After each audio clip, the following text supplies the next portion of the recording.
America Iran ceasefire என்னாக போகுது? இன்னைக்கு பேச்சுவார்த்தை நடைபெறுமா இல்லையா அப்படிங்கிற கேள்வியை உலகமே எதிர்பார்த்து காத்துட்டு இருக்காங்க. ஏன்னா அமெரிக்கா, ஈரான், இஸ்ரேல் இவங்களுக்கு இடையே ஏற்பட்ட சீஸ்ஃபயர் இன்னைக்கு முடிவடையுது. பேச்சுவார்த்தை இஸ்லாமாபாத்தில் வச்சு நடக்கும் அப்படின்னு சொன்னாங்க. அமெரிக்காவினுடைய டெலிகேட்ஸ் அங்கே வந்துட்டாங்க.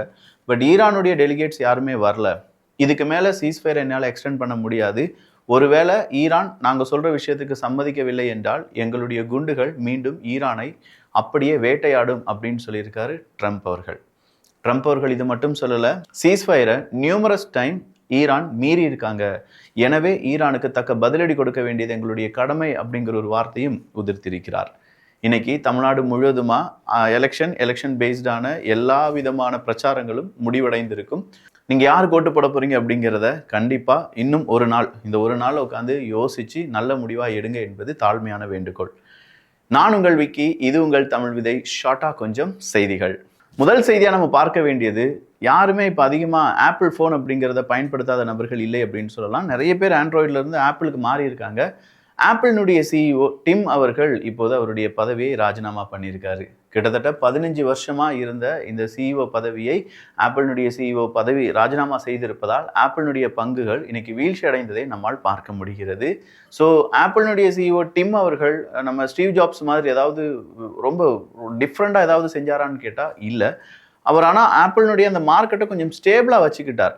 அடுத்ததாக வரக்கூடிய சிஇஓ என்ன செய்ய போறார் அப்படிங்கிறது தெரியல. ஒருவேளை ஒரு மேஜிக் மறுபடியும் ஆப்பிள் நிகழ்த்துமா என்பதை பொறுத்திருந்து பார்க்கலாம். அடுத்ததா ஹார்மஸ். ஸ்ட்ரைட் ஆஃப் ஹார்மஸை மூட போகிறோம், திறக்க போகிறோம். இதை தான் மாற்றி ஈரானும் அமெரிக்காவும் சொல்லிட்டு இருந்தாங்க. ஒரு கட்டத்தில் ஃப்ரஸ்ட்ரேஷன் ஆகி எல்லா நாடுகளுமே ஸ்ட்ரைட் ஆஃப் ஹார்மஸ் கண்டிப்பாக திறந்தே இருக்க வேண்டும் அப்படின்னு சொன்னாங்க. இதற்கு 2 நாடுகள் சேர்ந்து முக்கியமான முடிவுகளை எடுத்து இன்டர்நேஷனல் லெவலில் ஒரு சமிட் அப்படிங்கிறத ரெடி பண்ணலான்னு சொல்லி அரேஞ்ச் பண்ணாங்க. அது யாருமே கிடையாது, யூகேயும் ஃப்ரான்ஸும் தான். இந்த யூகே, பிரான்ஸ் இவங்க கொண்டு வந்த இந்த சமிட் திட்டத்துக்கு பல நாடுகள் அவங்களுடைய ஆதரவை தெரிவித்திருக்கும் போது சவுத் கொரியா ஓகே இதில் ஜாயின் பண்ணலாமா வேணாமா அப்படிங்கிறத தீவிரமாக யோசித்து வருகிறோம் என்கிற முடிவை சொல்லியிருக்காங்க. சவுத் கொரியா, துருக்கி இடையே அடுத்ததா ஒரு நல்ல உறவு வந்து கொண்டிருப்பதை வடகொரியா கொஞ்சம் உன்னிப்பாக கவனிச்சிட்டு இருக்காங்க என்பதும் குறிப்பிடத்தக்கது. வடகொரியாவை பொறுத்த வரைக்கும் சம்திங் ஏதாவது அந்த நாட்டுக்கு எதிராக சம்பவங்கள் செய்திகள் வெளியானது என்றால் உடனடியாக அவங்க சில மிசைல்ஸை கடலுக்குள்ள வீசி டெஸ்ட் பண்ணி பார்ப்பாங்க. அதே மாதிரி நேற்றைய முன்தினமும் அவங்களுடைய டெஸ்டிங் அப்படிங்கிறது நடந்தது என்பதும் குறிப்பிடத்தக்கது. ஏன்னா ஈரானுக்கு எதிராக அடுத்த கட்ட காய் நகர்த்தல தென்கொரியாவும் ஈடுபடுவார்களோ, தென்கொரியாவுக்கும் தேவையான அந்த விஷயத்தை அமெரிக்கா ஈரானுக்கு எதிரான ஒரு இன்புட்டா கொடுப்பாங்களோ அப்படிங்கிற ஒரு கேள்வி இருந்தது. அதற்கு எதிர்ப்பு தெரிவிக்கும் விதமாகவும் ஜப்பான் புதிய சில விஷயங்களை அவங்களுடைய சட்டமாக மாற்றியிருக்கிறார்கள். அதற்கு எதிர்ப்பு தெரிவிக்கும் விதமாகவும் வடகொரியா அவங்களுடைய வெப்பன் டெஸ்டிங்கை செஞ்சு பார்த்துருக்காங்க. அப்படி என்னப்பா ஜப்பான் செஞ்சாங்க அப்படின்னு கேட்டா, இதுவரையிலும் இல்லாத அளவுக்கு, குறிப்பா இந்த வேர்ல்டு வார் 2க்கு பிறகு ஜப்பான் அவங்களுடைய ஆயுதங்களை வெளிநாடுகளுக்கு விற்பனை செய்வது அப்படிங்கிறது இல்லவே இல்லை. அது அவங்களுடைய அரசியல் சாசனமாகவே மாற்றப்பட்டது. இப்படி ஒரு ஆயுதத்தை விற்பனை செய்துதான் நம்ம நாட்டை உயர்த்த வேண்டும் அப்படிங்கிற தேவை ஜப்பானுக்கு இல்லை அப்படின்னு சொல்லி இவ்வளவு நாள் பிலீவ் பண்ணாங்க. பட் ஜப்பான் அதை மாற்ற போறாங்களாம். அவங்களுடைய ஆயுதங்களை 12க்கும் அதிகமான நாடுகளுக்கு எக்ஸ்போர்ட் பண்றதற்கான முடிவுகளை ஜப்பான் அரசாங்கம் எடுத்திருக்கிறது. ஸோ ஜப்பானுடைய இந்த மைல்ஸ்டோன் முடிவு அப்படிங்கிறது பல நாடுகளுக்கு பயத்தையும் சில நாடுகளுக்கு சந்தோஷத்தையும் கொடுத்திருக்கிறது. ஏன்னா ஜப்பானுடைய டெக்னாலஜி, அவங்களுடைய வெப்பன் அப்படிங்கிறது நமக்கு கிடைச்சிரும். கொஞ்சம் சீப்பாக கிடைக்கக்கூடிய நாடுகளுக்கு இது ரொம்ப சந்தோஷத்தையும், அதே நேரத்தில் ஜப்பான் மீண்டும் வளர்ச்சி அடைகிறது, அவங்களுடைய வெப்பன்ஸ் தொழில்நுட்பம் அப்படிங்கிறதுல ஜப்பான் நாட்டம் செலுத்த ஆரம்பித்து விட்டார்கள் என்றால் அது நமக்கு கலக்கம் அப்படிங்கிறத பயத்துடன் பார்க்கக்கூடிய நாடுகளும் இருக்கிறார்கள். அண்டர் ஷேடோ ஆஃப் த்ரெட்ஸ் நாங்கள் பேச்சுவார்த்தை நடத்த முடியாது. இங்கே பேச்சுவார்த்தை அப்படிங்கிறது சுலபமாக இருக்க வேண்டும். இருவருமே தயவு கூர்ந்து அந்த பேச்சுவார்த்தையில் இருக்கணும். பயம் காட்டி பேச்சுவார்த்தையில் ஈடுபடுதல் அப்படிங்கிறதோ, அந்த பேச்சுவார்த்தையில் நாங்கள் இருப்போம் அப்படிங்கிறதோ நடக்காத விஷயம் என்பதை ஈரான் மறுபடியும் சொல்லியிருக்காங்க. ஈரானுடைய 2 கப்பலை சீஸ் பண்ணியிருக்காங்க அமெரிக்கா. முதல் கப்பல் ஸ்ட்ரைட் ஆஃப் ஹார்மஸ்லேருந்தும், 2வது கப்பல் இன்றைக்கு இந்திய பெருங்கடல் பக்கம் இருந்தும் சீஸ் செய்யப்பட்டிருக்கிறது என்பது குறிப்பிடத்தக்கது. ஷேடோ ஃப்ளீட்டில் இருக்கக்கூடிய கப்பலை தான் நாங்கள் சீஸ் பண்ணியிருக்கோம் அப்படின்னு சொல்லி அமெரிக்கா அதற்கான விளக்கத்தை கொடுத்திருக்கிறார்கள்.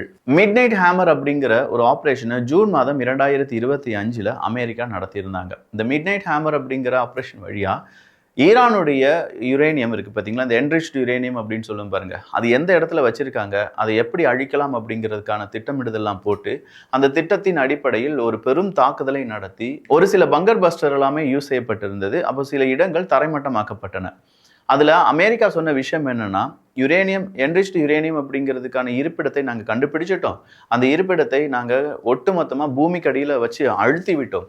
இனி அதை தோண்டி எடுக்கிறது அப்படிங்கிறதெல்லாம் சாதாரண விஷயம் கிடையாது. அதுக்கு பல வருடங்கள் எடுக்கலாம் அப்படின்னு சொல்லியிருந்தாங்க.